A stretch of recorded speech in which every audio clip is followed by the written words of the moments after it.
السلام عليكم ورحمة الله تعالى وبركاته. مرحبا بكم معايا في القناة ديالي السكينة. اليوم كنقترح عليكم اونطرومي بجوج انواع ديال لي موس، بموس الشوكولاته وبموس ديال الفريز. كتجي رائعه وكتجي زوينه ولذيذه بزاف بزاف. فإلا عجبكم الفيديو تابعوا معايا الفيديو حتى الاخر باش تستافدوا من جميع المراحل، وما تنساوش تخليو لي جيم وتعليق وتبارطاجيو لا فيديو مع الاحباب والاصدقاء ديالكم باش تعم الفائده. ولا كنتوا اول مره كتزوروا القناه تضغطوا على زر الاشتراك، ابوني وسبسكرايب وتفعلوا الجرس باش توصلوا بكل ما هو جديد مطبخي. ودابا غادي نخليكم مع مقادير وطريقه تحضير وفرجه ممتعه.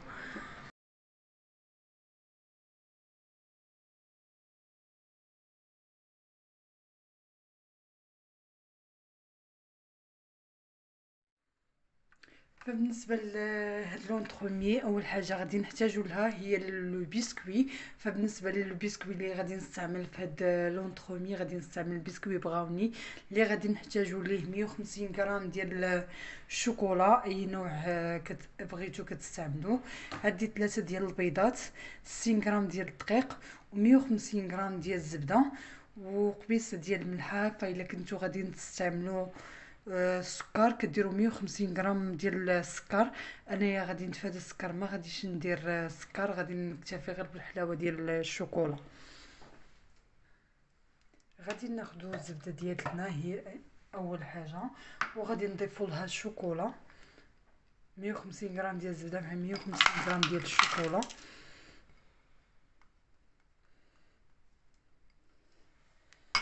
وغادي نعملهم فوق نار مهيله حتى كيذوبوا.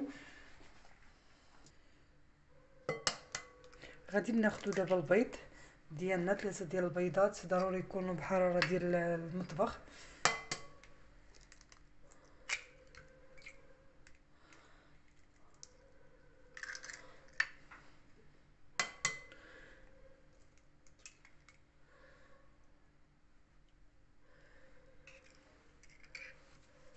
غادي نضيف معاهم قبيصه ديال الملحه. وإلا كنتو كيف ما قلت لكم، الا كنتو غادي تستعملوا السكر غادي تضيفوا 150 غرام ديال السكر سنيده، وغادي نطلعوا معاه البيض. انا ما غاديش ندير السكر، غادي نطلع غير البيض حتى كيرغوي ليا الخليط، ونتلاقاو ان شاء الله. دابا غادي بعد ما طلعت البيض غادي نضيف 60 غرام ديال الدقيق،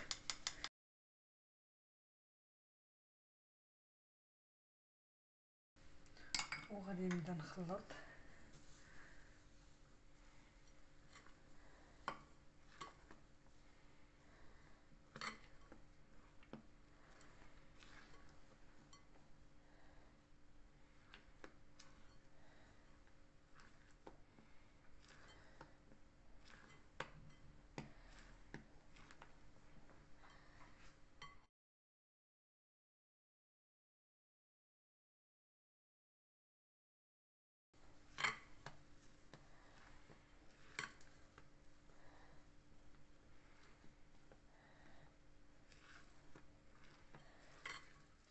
دابا غادي نبدا نضيف الشوكولا اللي ذوبته مع الزبده.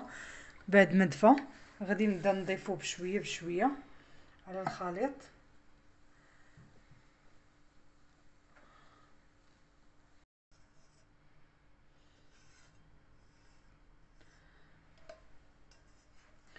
وغادي نحرك الكل مع بعض.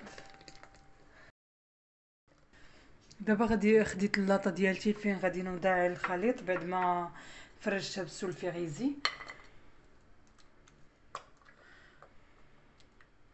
صافي وغادي نصب الخليط ديالي.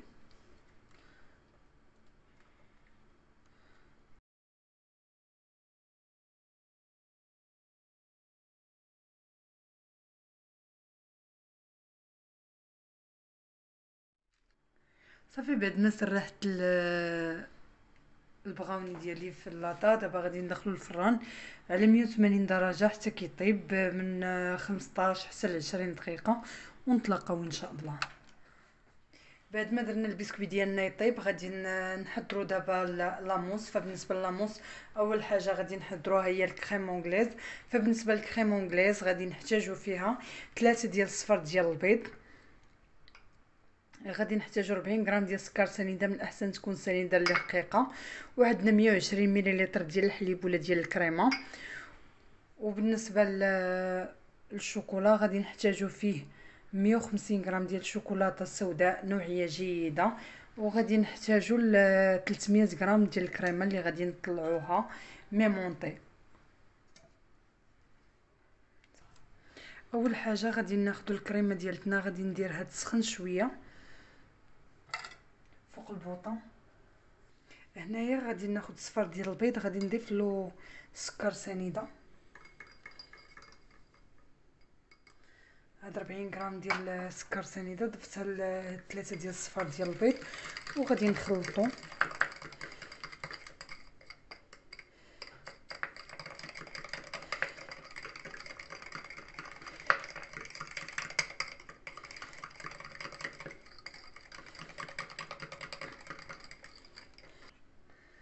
صافي غادي نزيدوها على الكريمه ديالتنا بعد ما كتسخن، فغادي نزيدوها على الصفار ديال البيض.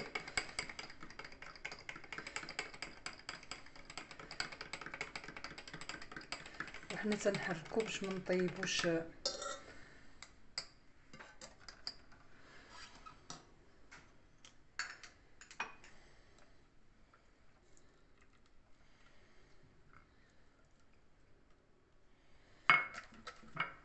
وغادي نرجعها فوق البوطه حتى تغلى. بالنسبه للناس اللي عندهم الترمومتر خاصها توصل ل 80 درجه، وعاد تنزلوها ديك الساعه.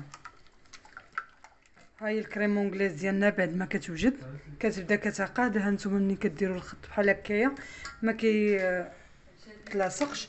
وغادي نضيف عليها الشوكولا، 150 غرام ديال الشوكولا كوفيرتير.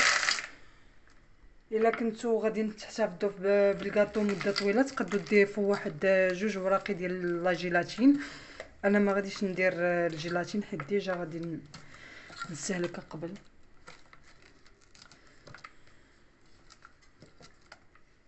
وغادي نخليو الشوكولا يذوب في هاد السخونيه ديال الكريمه.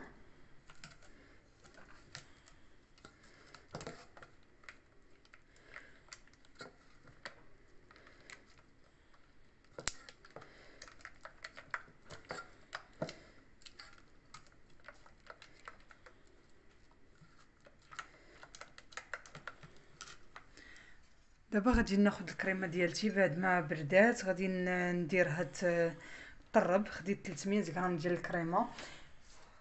بالنسبه للكريمه راه عندي كريمه حلوه، الا درتو مسوسه راه كتزيدوا فيها السكر. راه حلوه كتبقى على حسب الذوق ديالكم.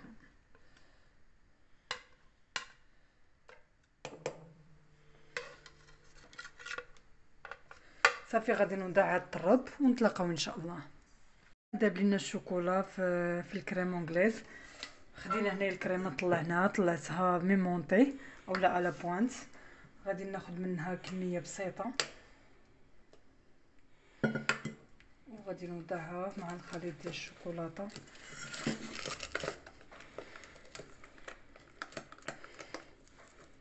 ضروري انكم تخدموها ميمونطي. الا خدمتوها طلعتو كريمه بزاف وفيها الشوكولاته كيجمعها دغيا كيجمعها وكتجيكم لا موس ثقيله.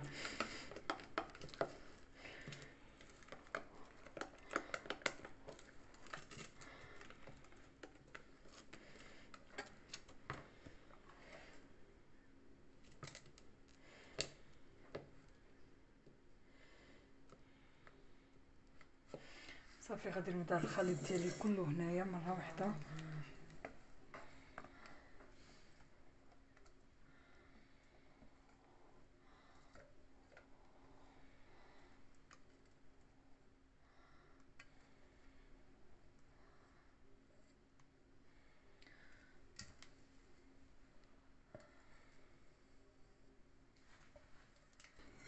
صافي دابا غادي نخلط لاموس ديالي كلها مزيان حتى كيندمجوا لينا مع بعضياتهم.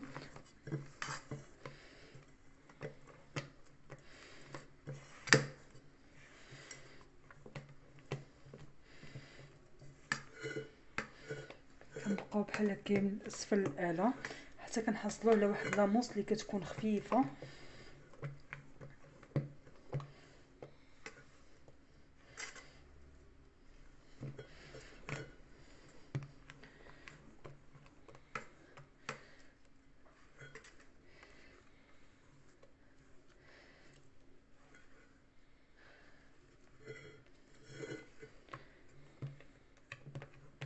صافي هذه هي لاموس ديالي. كيف ما كتشوفوا كتكون واحد لاموس اللي خفيفه. دابا غادي نبداو نمونطيو، غادي نجيب البسكوي ديالي بعد ما طاب غادي نقطعو ونتلاقاو ان شاء الله. صافي خديت الاطار ديالي اللي غادي نمونطي فيه الكاطو، خديت البسكوي قطعته بهذا الشكل هذا بالقياس ديال الاطار.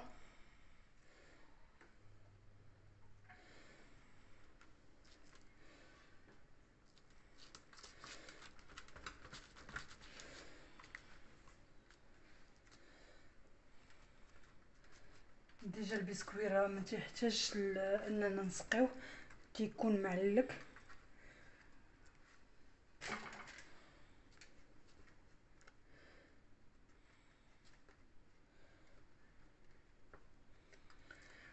صافي وغادي ندير نص الكميه ديال لاموس.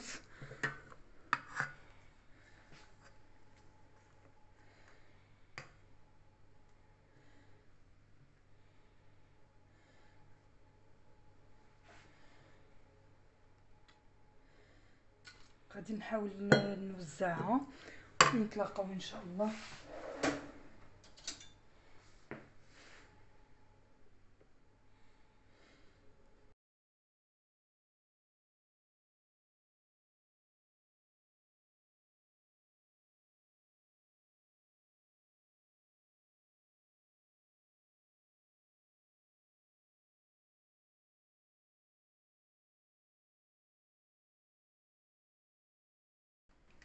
دابا غادي نضيف نص ديال لاموس اللي بقات ليا.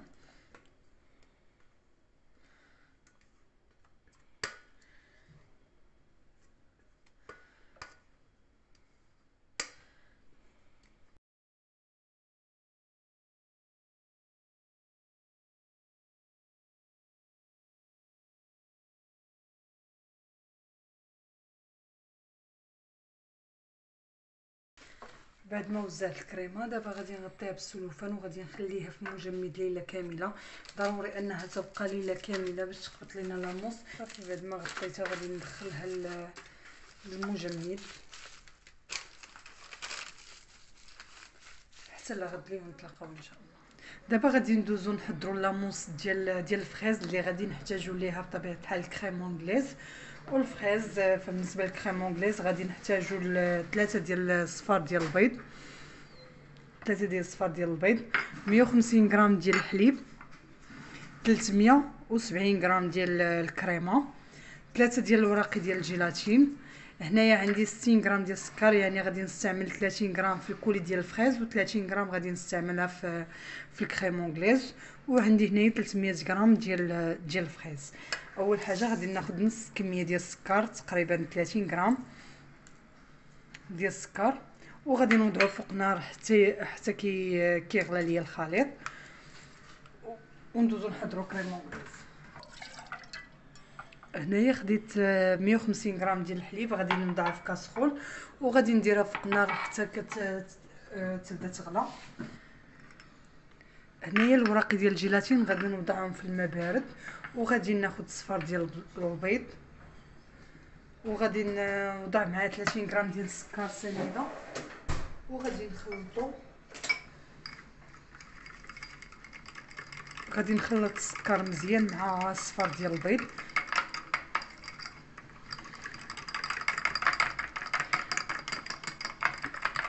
صافي ها هو الحليب ديالنا بعد ما كيبدا كيغلى غادي نبدا نضيفو على الصفار ديال البيض ونخلط باش ما نطيبوش الصفار ديال البيض.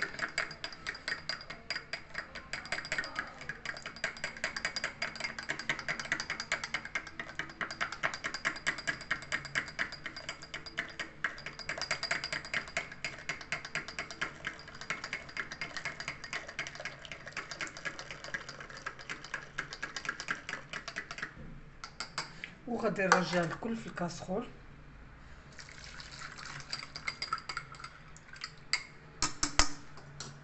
ها هو بعد ما وضعته في وضعت الكريم ديالي في الكاسرول، غادي نوضعو فوق نار مهيله. السر ديال الكريم اونغليز الا بغيتوها ما تخسرش معاكم وما تسيباراش، كتوضعوا على نار مهيله وكتبقاو كتحركوا بحال كترسموا الرقم ديال 8 بهذا الشكل هذا، ما كتوقفوش تحرك حتى كتحسوا بها بدات كتعقد وكتزولوها من على النار.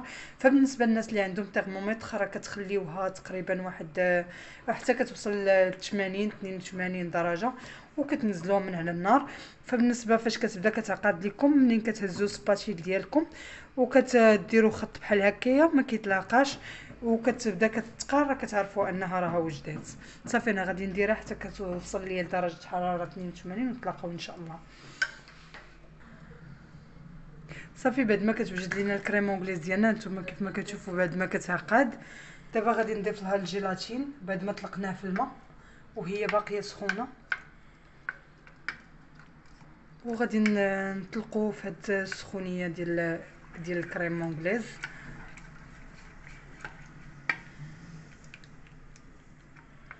صافي الكريمه ديالنا بعد ما طلعناها على بوانت ها هي موجوده كريم اونغليز، والكولي ديال الفريز حتى هو راه موجود. صافي هانتوما كيف ما كتشوفوا كتكون على بوانت، يعني واخا كنميلوها بحال هكايا كتبقى جاريه. هذا علاش كنديروا بحال هكايا، كنخليو الكريمه ديالتنا ما كنطلعوهاش مزيان باش منين كنخلطوا الكل كتجينا لاموس خفيفه، حتى في الماكله ديالتها كتجينا خفيفه وزوينه.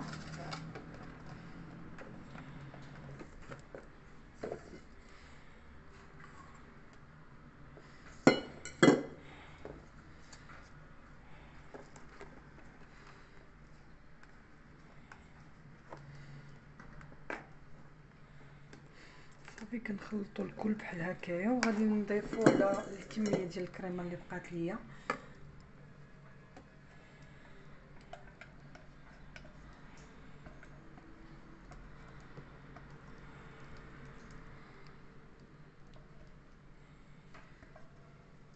الكريم اونغليز بعد ما كنضيفوها على الكريمه راه كتكون دافيه، وحتى الكولي ديال الفريز حتى هو راه تيكون دافي. مهم درجه الحراره ديالتهم ما بين 35 حتى 32 درجه.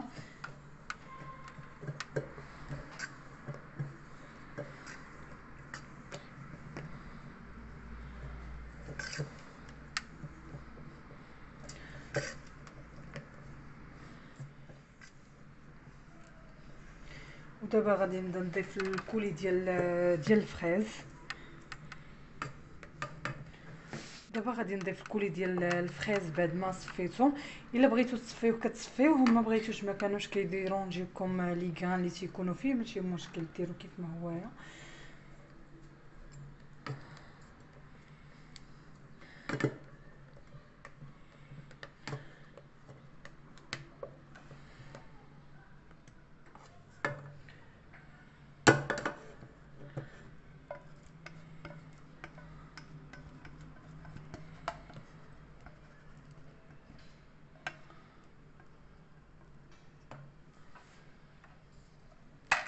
صافي وغادي نخلط الكل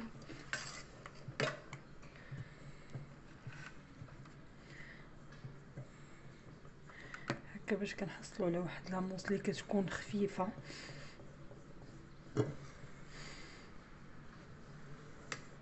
هنايا كاين اللي كيبغي يضيف الملون باش يجي اللون باين، تقدروا ديروه. انا غادي نخليه في اللون ديالو.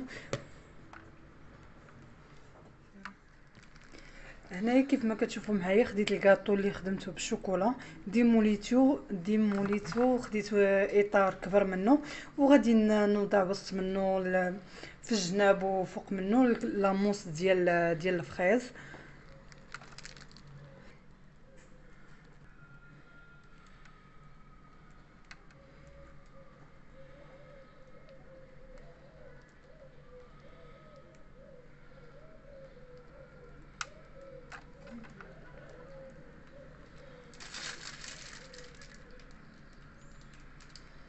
صافي كنعمر الجناب مزيان بلاموس ديال الفريز.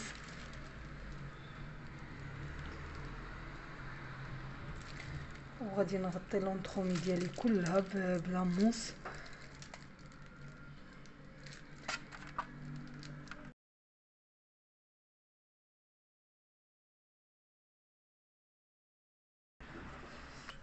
صافي ها هي الكاطو ديالي بعد ما غطيتها كامله بلا موس ديال الفريز. غادي نحاول نقاد ليها الوجه ديالها.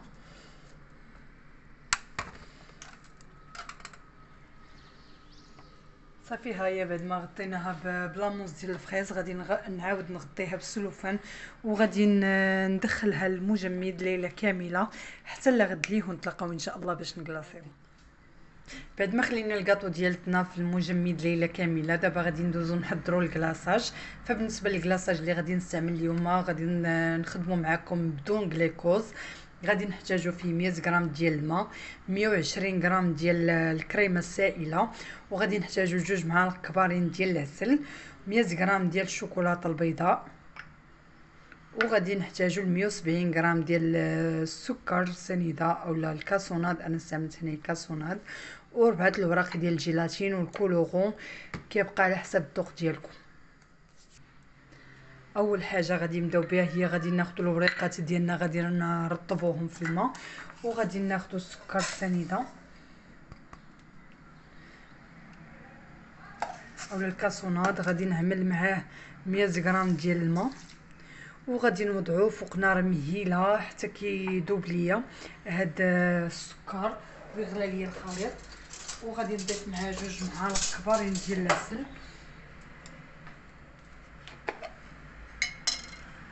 اي عسل حر كتستعملوه.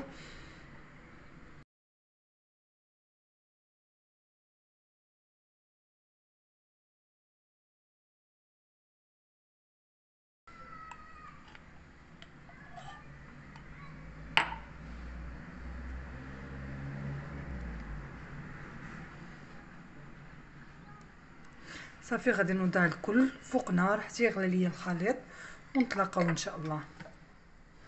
صافي بعد ما كيبدا كيغلى لينا الخليط ديالنا وكيذوب لينا داك السكر كامل وكتوصل للدرجه ديال الحراره ديالو 103، غادي نزيدو عليه الكريمه. خاص يغلى لينا الخليط وكنستعملوه على نار مهيله وكنخليوه حتى كيغلى ويذوب لينا السكر تماما. بالنسبه للناس اللي ما عندهمش ترمومتر صافي ها وصل ليا 103. دونك غادي نحيد الترمومتر وغادي نوريكم. يلاه كيبدا كيغلى، هانتوما كيفاش كتشوفوا كيذوب هذاك السكر كامل تماما. دابا غادي نزيد عليه الكريمه.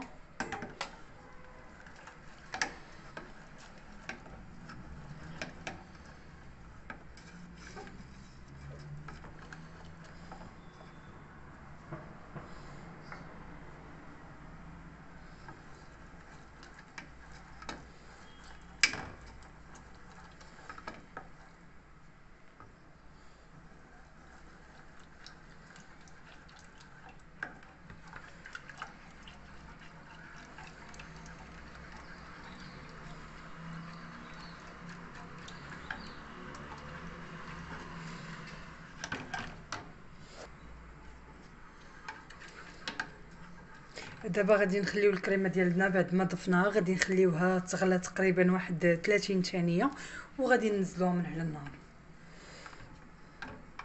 صافي بعد ما كدوز 30 ثانيه كتبدا كتغلى لينا الكريمه شويه. صافي دابا غادي نجيبها وغادي نوضع فيها الشوكولا بيضاء 100 غرام مباشره، وغادي نخليها واحد 2 دقائق على ما كيطلق لينا الشوكولا. وهذا غادي نبداو نحركو. صافي دابا بعد ما كدوز 2 دقائق غادي نبداو نحركو في الشوكولا.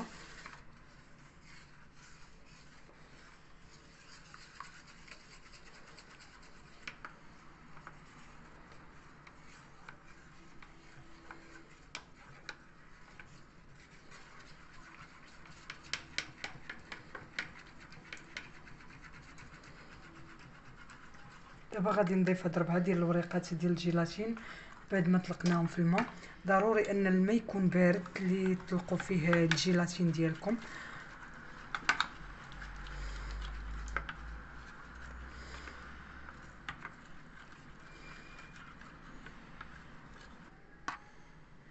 دابا غادي نضيف اخر حاجه اللي بقات لي هي الملون، على حساب الذوق ديالكم، على حساب شنو خدامين في لونطرومي ديالكم.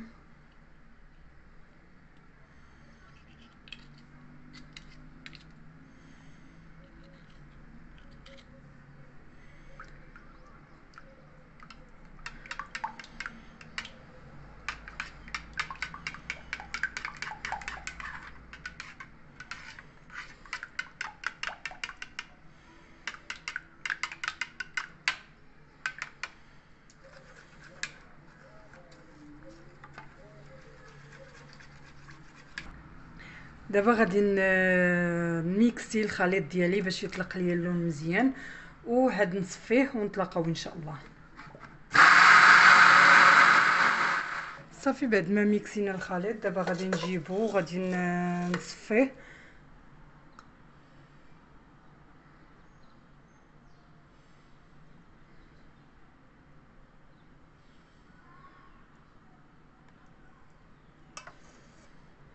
صافي دابا بعد ما صفيتو غادي نغلفو بالسلوفان.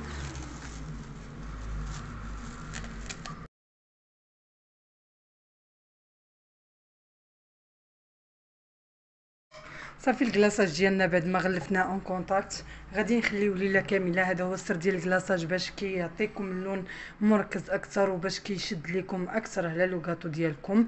حتى لغد لي ان شاء الله ونتلاقاو باش غادي نكلاصيو الكاطو ديالنا. ديالنا هو هذا، هو واجد كيف ما كتشوفوا معايا. والكاطو ديالنا ها هي بعد ما ديموليناها من الاطار، حيدنا لها الاطار صافي. ودابا غادي نبدا نكلاصي في الكاطو ديالي.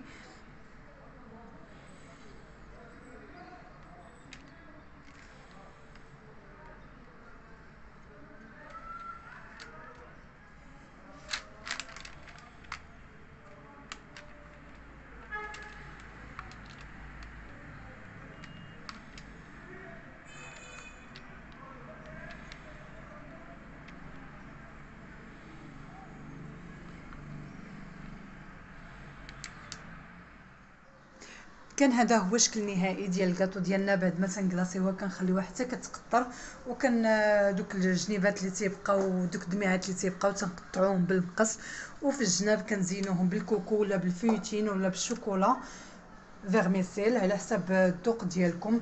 انا هنايا قطعتها كيف ما كتشوفوا باش يبان لكم الداخل ديالها كيفاش داير. طبقات اللي خدمنا ديال الشوكولا وديال البسكوي وديال الكريمه ديال الفريز.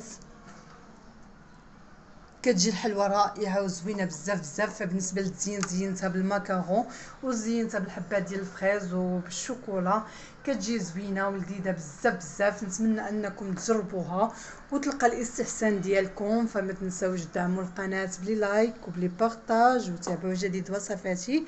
دمتم في رعايه الله، والى فيديو اخر من ديال السكينه.